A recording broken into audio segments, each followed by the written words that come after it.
내 주제에 이 자리에 앉을 자격이 있다고 생각했니? 조선 후기 한양의 중심부에는 권세와 부귀를 한 몸에 누린 사대부들이 모이는 사치스러운 연회가 자주 열렸다. 특히 여름이 깊어갈 무렵 명망 높은 관리와 그들의 부인들이 한자리에 모여 서로의 교양과 체면을 과시하는 자리는 그야말로 화려함의 극지였다. 금실로 정교하게 수놓은 병풍이 사방을 둘러싸고 은으로 된 다기와 화려한 옥잔이 줄지어 놓여 있었으며 대리석으로 만든 커다란 연회상이 빛을 반사하며 은은한 광채를 뿜어냈다. 향로에서는 고급 향이 피어올라 은은한 냄새가 가득했고 새로 수확한 과일과 귀한 음식들이 연회장의 중심을 장식하고 있었다. 그날 연회의 주인은 바로 김대감, 조정에서 막강한 영향력을 행사하는 인물이자 그 부인은 남다른 오만함으로 이름난 여인이었다. 그녀는 이날도 금실이 박힌 화려한 노계홍상 치마저고리를 입고 머리에는 보석으로 장식된 비녀를 꽂은 채 손님들을 맞으며 자신이 이 자리를 주도하고 있다는 사실을 은근히 과시했다. 그녀 주변에는 다른 상류가 부인들이 모여 부채질을 하며 웃음을 나누고 있었다. 서로의 장신구를 칭찬하는 척하면서도 그 안에는 은근한 경쟁과 질투가 섞여 있었다. 그때였다. 연내장 입구로 한 여인이 조심스럽게 발을 들여놓았다. 그녀의 차림은 이 화려한 자리와는 너무나도 대조적이었다.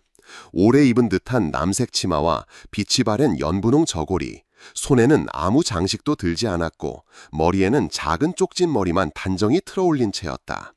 발에는 낡아 다른 집신을 신고 있어 발끝이 살짝 드러나 보였다.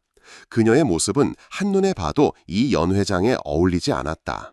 순간 그곳에 있던 모든 시선이 그녀를 향했다. 어머, 저 여인 좀 보세요. 한 부인이 부채로 입을 가리며 속삭였지만 그 목소리는 일부러 크게 내어 주위 사람들이 다 들을 수 있을 만큼 또렷했다. 이 연회가 어디라고 저런 꼴로 오나 몰라. 하인들이라도 저렇게는 안 입겠네. 순식간에 조용해졌던 연회장은 다시 수군거림으로 가득 찼다. 사람들은 서로의 귀에 대고 그녀의 차림을 조롱했고 몇몇은 대놓고 그녀를 올려다보며 비웃었다. 특히 김대감의 부인은 그 여인을 위아래로 훑어보며 조롱 섞인 미소를 지었다. 세상에, 이런 연회가 어디 시장통인 줄 아나 보네. 차림서 보아하니 어디 촌구석에서 막 올라온 것 같구만. 혹시 부엌에서 일하는 계집이 길을 잘못 든 건 아니오? 사람들이 킥킥 웃었고 그 웃음은 점점 커졌다. 한 부인은 더 노골적으로 말했다. 참, 시대가 변했어도 예의는 변하지 않아야 하는 법인데 아무리 초대받았다 한들 저건 신뢰도 그런 신뢰가 없지.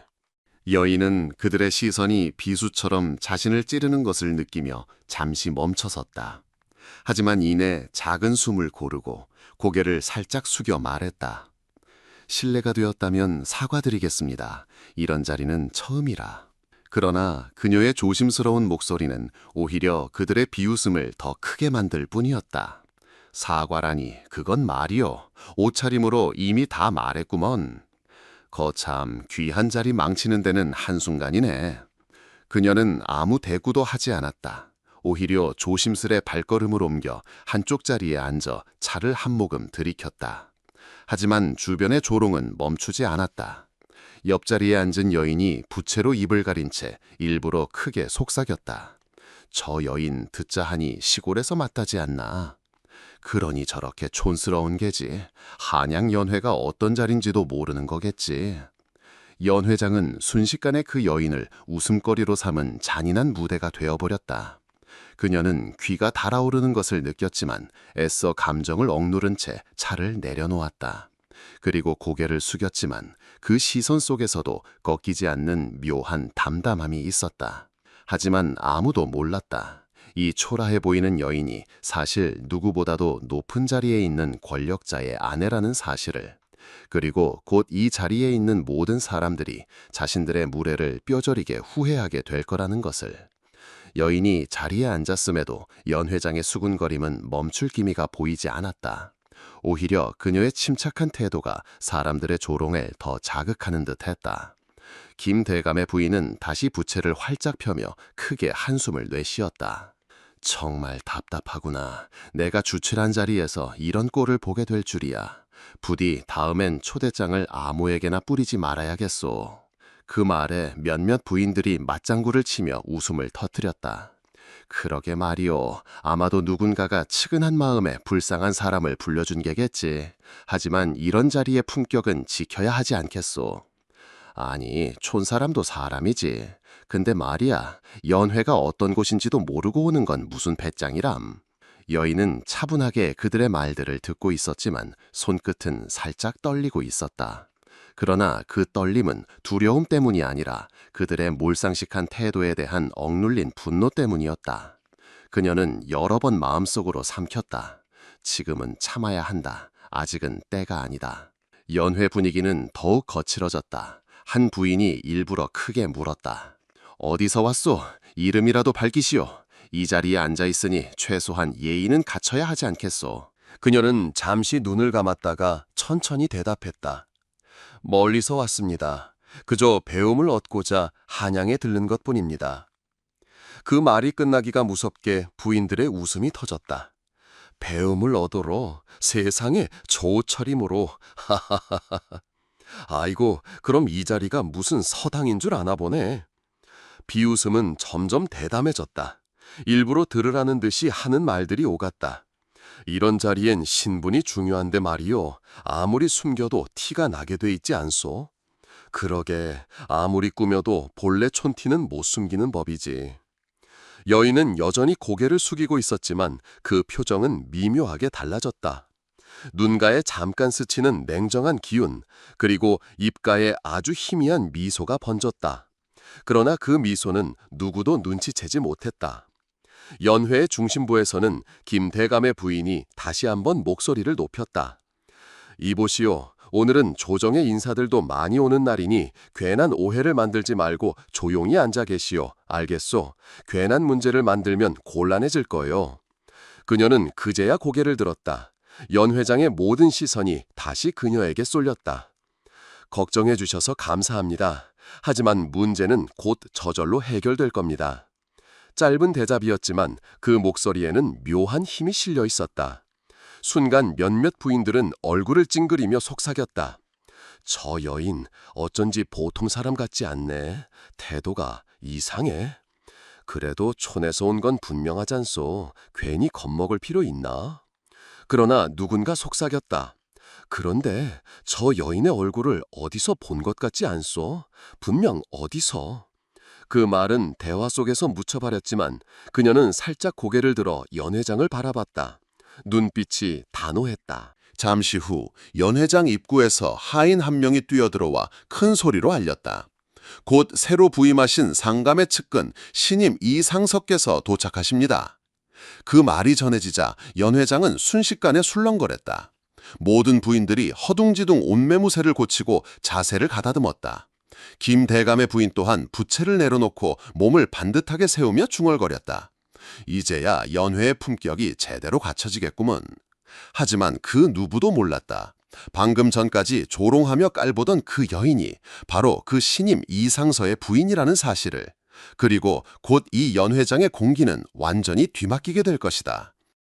연 회장은 여전히 웃음과 비웃음이 뒤섞인 소란스러운 공간이었다.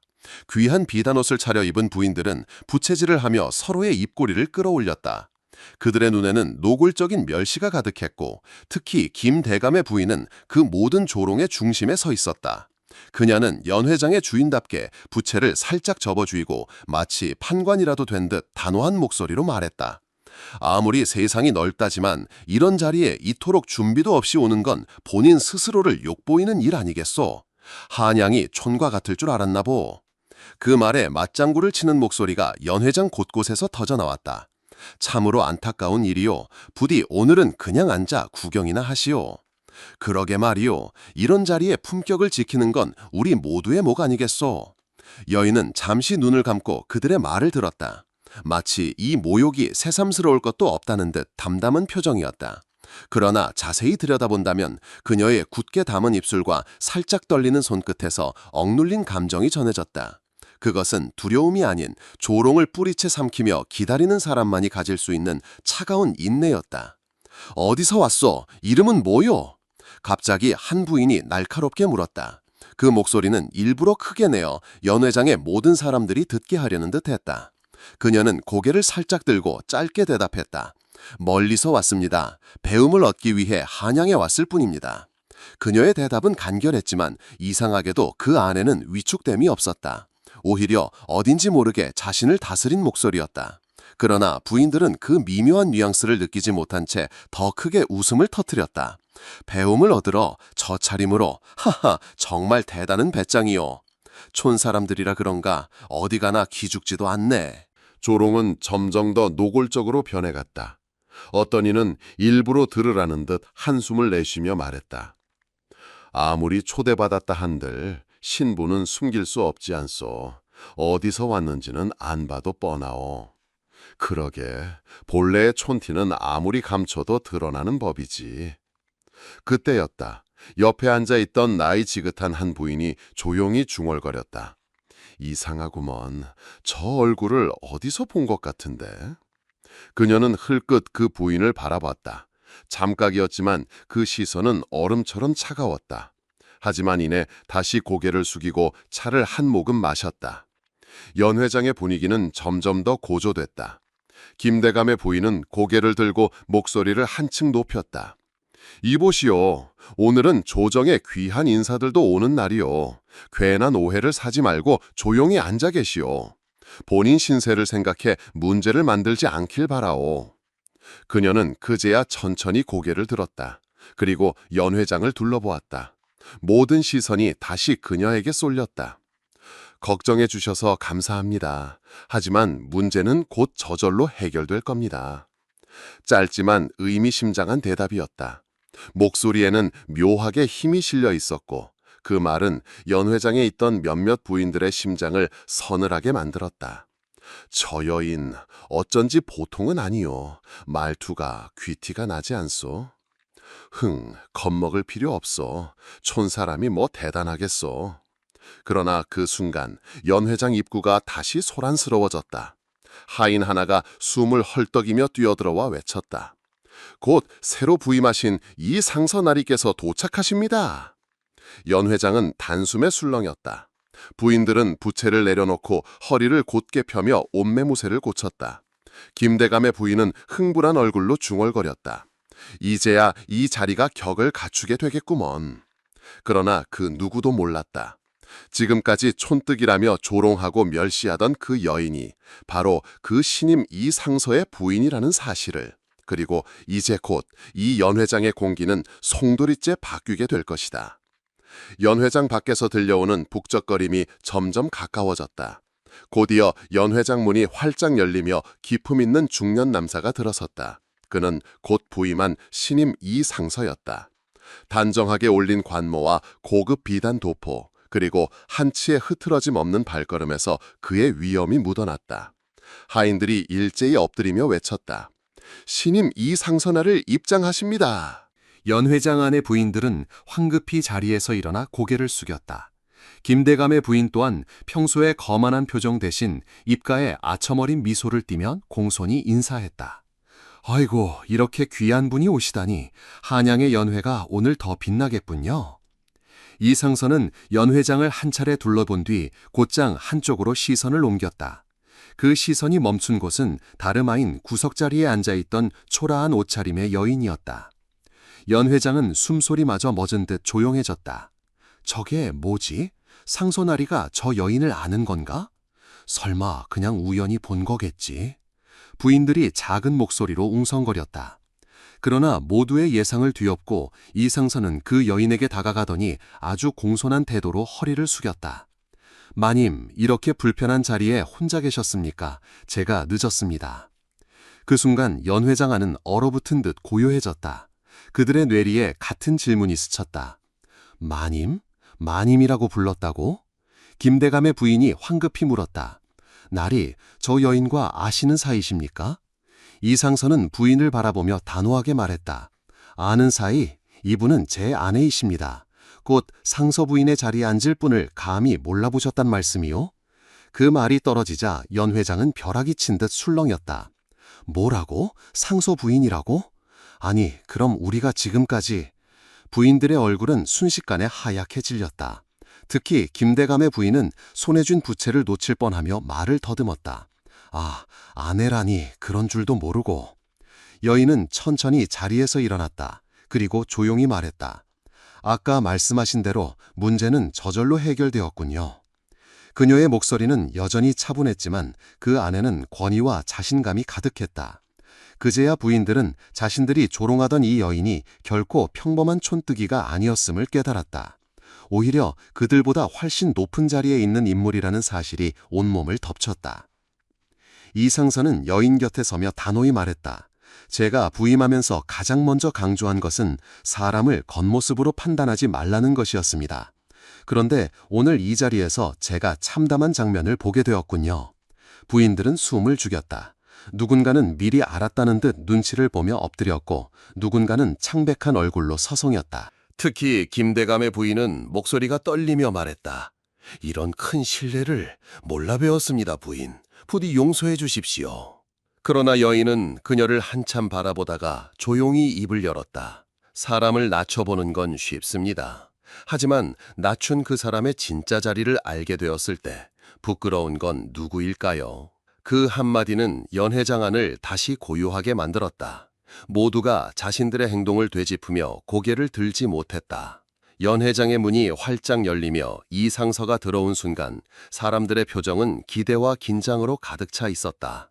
한양에서 새로 부임한 인물은 언제나 화제였고 특히 이번 상서는 젊은 나이에 출세가도를 달리는 야심가로 소문이 자자했다. 그를 직접 마주하는 건 부인들에게는 큰 자랑거리이자 경쟁의 장이기도 했다. 김대감의 부인은 가장 먼저 자리에서 일어나 화려한 웃음을 지으며 그를 맞이했다. 아이고 나리, 귀한 발걸음을 하셨습니다. 이렇게 저희 자리까지 빛내주시니 연회가 한층 더 고귀해졌습니다. 다른 부인들도 일제히 일어나 부채를 흔들며 인사했다. 그러나 이 상선은 그들에게 시선을 돌리지 않았다. 그의 눈은 이미 연회장 구석을 향해 있었다. 그곳에는 남루한 옷차림의 여인이 앉아 있었다. 잠깐의 침묵. 그리고 이 상선은 주저없이 그녀에게 다가가더니 어리를 깊게 숙이며 입을 열었다. 마님, 이렇게 불편한 자리에 혼자 계셨습니까? 늦어서 죄송합니다. 마님. 그 단어 하나로 연회장은 단숨에 얼어붙었다. 마님? 뭐라고 했소 지금? 설마 저 초라한 여인이. 속삭이던 부인들의 얼굴은 굳어갔다. 김대감의 부인은 어안이 벙벙해진 채 더듬거리며 물었다. 나리, 혹시 저 여인과 아는 사이이십니까? 이상선은 차분하게 그러나 단호하게 대답했다. 아는 사이? 이분은 제 아내이십니다. 곧 상서 부인이 될 분을 몰라 뵈셨단 말씀이요. 벼락 같은 한마디. 연회장 안은 누가 돌을 던전 듯 술렁였다. 상서부인이라고? 아니, 그러면 우리가 지금까지 그 부인을? 순식간에 부인들의 얼굴은 핏기가 사라졌다. 김대감의 부인은 손에 쥔 부채를 떨어뜨리며 창백한 얼굴로 중얼거렸다. 아, 이런 큰 실례를 어찌 이런... 초라해 보이던 여인은 그제야 천천히 자리에서 일어났다. 그리고 차분히 그러나 또렷하게 말했다. 아까 말씀하신 대로 문제는 곧 해결되었군요. 그녀의 말투는 부드러웠지만 그 속에는 누구도 범접할 수 없는 권위와 위엄이 담겨 있었다. 그제야 부인들은 자신들이 조롱하던 사람이 단순한 시골 안악이 아니었음을 뼈저리게 깨달았다. 그녀는 이 자리에 있는 그 누구보다 높은 자리에 앉을 사람이었다. 이 상선은 아내 곁에 서서 냉정하게 주변을 바라봤다. 제가 부임하며 첫 번째로 내세운 원칙이 있었습니다. 사람을 겉모습으로 판단하지 말라. 그런데 오늘 이 자리에서 참담한 광경을 보게 될 줄은 몰랐군요. 그 말은 연회장을 짓누르는 돌덩이 같았다.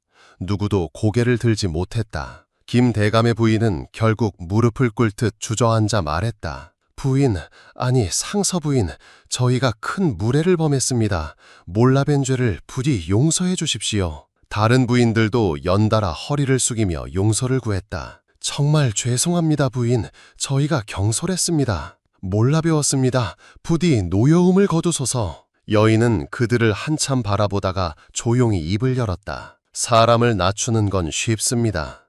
하지만 낮춘 그 사람이 어떤 사람인지 알게 되었을 때 그 부끄러움은 누가 감당할까요? 그 한마디에 연 회장은 숨조차 쉴 수 없을 만큼 고요해졌다. 부인들은 고개를 더욱 깊게 숙이며 얼굴을 들지 못했다. 이제 그들은 알았다. 자신들의 오만과 조롱이 자신들을 더 비참하게 만들었다는 것을. 연 회장은 숨소리조차 무겁게 가라앉아 있었다. 방금 전까지만 해도 조롱과 웃음으로 가득 차 있던 공간은 이제 얼음장처럼 차가운 공포로 뒤덮였다. 상서부인이라는 한마디가 그들의 모든 자존심을 무너뜨렸기 때문이다. 김 대감의 부인은 여전히 땅바닥을 바라본 채 목소리를 떨며 말했다. 상서부인, 제 무지를 용서해 주십시오. 저희는 그저 몰라 배웠을 뿐입니다. 하지만 그녀의 변명은 공허하게 울렸다. 상서부인은 미묘한 미소를 지으며 부인들을 바라봤다. 몰라 배웠다. 그게 그렇게 편리한 말이더군요. 하지만 방금 전까지는 어땠습니까? 제가 누구인지 알지 못하는 그 순간 여러분은 저를 아무렇지도 않게 짓밟았지요. 그녀의 목소리는 나지막했지만 그 어떤 꾸짖음보다 무거웠다. 부인들은 감히 반박할 수 없었다. 그녀의 한마디 한마디가 자신들의 오만을 그대로 되돌려주는 칼날 같았기 때문이다. 이 상서가 입을 열었다. 아내는 그저 조용히 자리에 앉아 차를 마시고 있었을 뿐입니다. 그런데 그 자리를 모욕과 조롱으로 더럽힌 건 바로 여기 계신 여러분이요. 이런 자리에 걸맞은 교양을 논할 자격이 과연 있습니까? 그의 말에 부인들의 얼굴은 점점 더 창백해졌다. 누군가는 눈가가 붉어졌고 누군가는 이미 작은 흐느낌을 삼키고 있었다. 김 대감의 부인은 더 이상 버틸 수 없다는 듯 무릎을 꿇었다. 부인, 아니 상서 부인, 제발 저희를 용서해 주십시오. 순간의 어리석음이 이렇게 큰 불경이 될 줄 몰랐습니다. 다른 부인들도 연달아 무릎을 꿇었다. 고개를 깊이 숙인 채 떨리는 목소리로 말했다. 저희가 잘못했습니다. 부디 한 번만 너그러이 넘어가 주십시오. 상서 부인, 저희가 얼마나 뉘우치고 있는지 알아주십시오. 그들의 비굴한 모습은 조금 전까지의 오만한 태도를 완전히 지워버렸다. 불과 한 시각 전만 해도 웃음거리로 만들었던 여인 앞에 그들은 이제 한낱 죄인처럼 엎드려 있었다. 상서 부인은 한참 동안 아무 말도 하지 않았다. 그 침묵이 부인들의 가슴을 더욱 짓눌렀다. 그러다 천천히 입을 열었다. 사람을 낮추는 건 쉬운 일입니다. 하지만 그 사람이 누구인지 알게 되었을 때 그 부끄러움은 여러분이 짊어져야 할 몫이겠지요. 부인들은 고개를 더 깊이 숙이며 울먹였다. 그제야 상서 부인은 고개를 돌려 이 상서를 바라봤다. 이제 그만하지요. 이 자리에서 더 이상 말해 뭐 하겠습니까? 사람은 제 행동으로 배우는 법이니. 그녀의 태도에는 분노와 자비가 동시에 담겨 있었다. 조롱을 견디며 침묵했던 이유가 단순한 인내가 아니라 이 모든 순간을 지켜보고 평가하려는 여유였음을 부인들은 뒤늦게 깨달았다. 이 상서가 덧붙였다. 오늘 이 자리에서 여러분이 얻을 교훈이 있다면 그것은 단 하나일 것입니다. 사람을 겉모습으로 판단하지 말라. 부인들은 더 이상 아무 말도 하지 못했다. 그들의 굴욕은 완전했고 상서 부인은 그 굴욕 속에서도 당당히 서 있었다. 연 회장은 숨조차 쉬기 어려울 만큼 팽팽한 긴장으로 뒤덮여 있었다. 조금 전까지 서로의 부채 뒤에서 비웃음을 나누던 부인들은 이제 머리를 조아린 채 떨고 있었다. 그들의 오만과 조롱이 부메랑이 되어 자신들을 후려친 순간이었다. 김대감의 부인은 차마 얼굴을 들지 못한 채 무릎으로 바닥을 기며 상서 부인 앞으로 다가갔다.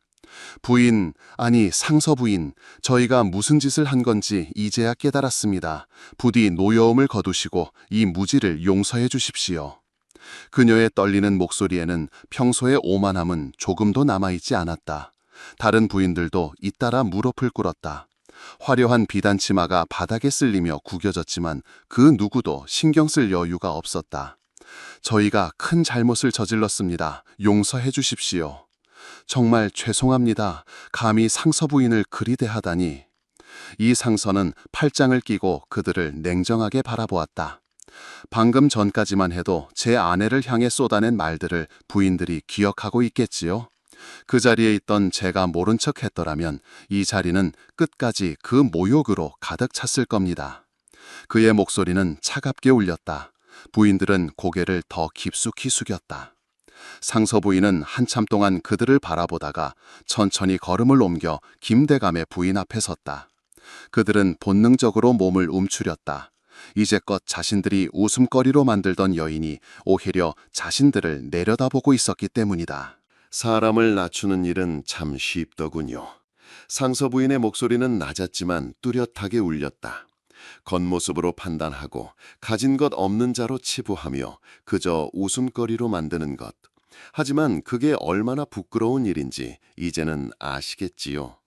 김대감의 부인은 눈가리에 눈물이 맺혔다. 정말 깊이 뉘우치고 있습니다. 제 경솔함을 용서해 주십시오. 상서 부인은 그녀를 잠시 바라보다가 부드러운 미소를 지었지만 그 미소 속에는 날카로운 단호함이 숨어 있었다. 용서라. 제 마음은 괜찮습니다.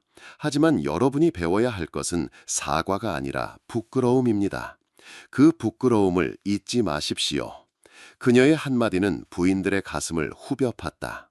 잠시 후 상서 부인은 시선을 옮겨 연 회장 전체를 바라봤다. 저는 오늘 이 자리에서 많은 것을 보았습니다. 누군가를 무시하며 자신의 우월함을 확인하는 모습이 얼마나 추한지 말입니다. 조선의 상류가라면 적어도 그 품격은 지켜야 하지 않겠습니까? 부인들은 숨을 죽였다. 그 말은 그들의 자존심을 더 깊이 찔렀다. 이 상서가 뒤를 이었다. 오늘의 일은 결코 잊지 않겠습니다. 상서 부인을 모욕한 것은 곧 저를 모욕한 것이니 말입니다. 그 말에 부인들의 얼굴은 더욱 새파랗게 질렸다. 그들 모두는 알았다. 이 상서의 한마디가 앞으로 자신들의 남편과 집안에까지 영향을 미칠 수 있다는 사실을. 결국 김대감의 부인은 눈물을 흘리며 상서 부인의 발 앞에 이마를 대었다. 부디 다시는 이런 일이 없을 겁니다. 저희를 그리고 저희 집안을 불쌍히 여겨주십시오. 연 회장은 더 이상 화려한 사교의 자리가 아니었다. 그곳은 오만과 편견이 무너지고 진정한 권위가 드러나는 심판의 장이었다. 상서 부인은 한숨을 내쉬며 마지막으로 입을 열었다. 오늘의 일은 여기서 그만하지요. 하지만 꼭 기억하십시오. 사람을 외모와 옷차림으로 판단하는 순간 여러분은 이미 자신을 낮추고 있다는 것을. 그녀의 말은 곧 이 자리에 있던 모든 사람의 가슴에 깊게 새겨졌다. 연 회장은 여전히 숨막히는 침묵 속에 잠겨 있었다. 조금 전까지 서로의 우월함을 뽐내며 웃음을 나누던 부인들은 이제 머리를 조아린 채 바닥만 바라보고 있었다. 방금까지의 화려한 연회가 부끄러움의 무대가 되어버린 것이다. 상서 부인은 천천히 자리에 앉아 차를 한 모금 들이켰다. 그 한 모금의 여유가 오히려 이 자리를 지배하는 힘처럼 느껴졌다. 그리고 조숑이 입을 열었다. 오늘 저는 여러분께 많은 것을 배웠습니다. 겉모습으로 누군가를 평가하는 일이 얼마나 쉽게 일어나는지, 그리고 그로 인해 얼마나 쉽게 사람의 품격이 무너질 수 있는지를요. 그녀의 목소리는 낮았지만 한 사람 한 사람의 가슴을 꿰뚫는 듯 울렸다. 여러분은 저를 촌뜨기라 불렀습니다. 이 연회가 저 같은 사람과 어울리지 않는다고 말했지요. 하지만 저는 그 모든 말을 기억합니다. 그리고 잊지 않을 겁니다. 부인들의 어깨가 더욱 움츠러들었다. 이 상서는 아내의 곁에서 단호하게 덧붙였다. 오늘의 일은 결코 가볍게 넘어가지 않을 것입니다.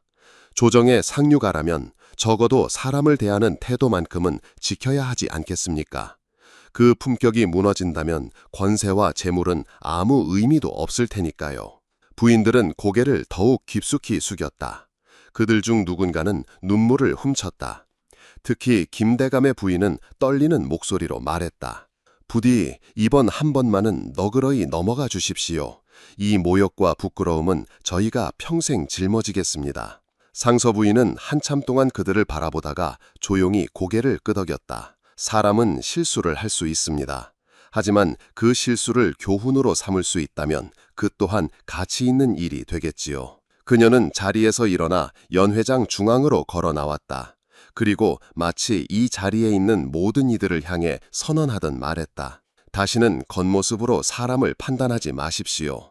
사람의 진가는 눈에 보이지 않는 곳에 있으니까요. 그녀의 목소리는 단호했지만 따뜻했다. 부인들은 아무도 대꾸하지 못한 채 그 말을 깊이 새기며 고개를 끄덕였다. 잠시 후 상서 부인은 이 상서와 함께 연회장을 떠났다.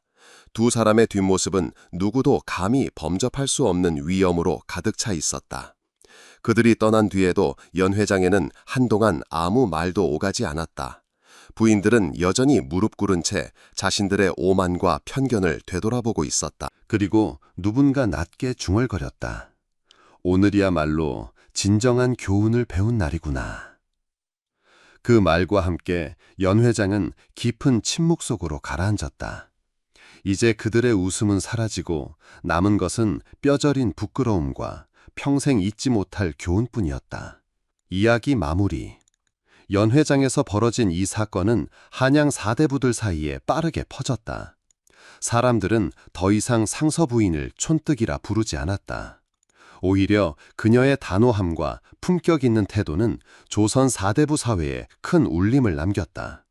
그리고 이날 이후 이 자리에 있던 부인들은 더 이상 남의 겉모습을 쉽게 비웃지 못했다. 그들의 웃음은 부끄러움으로, 그들의 오만은 뼈아픈 교훈으로 변해 있었다. 사람을 겉모습으로 판단하지 마라. 그 순간 진정 낮아지는 건 바로 너 자신이다. 이 한마디가 그날 연회에 남은 가장 큰 울림이었다.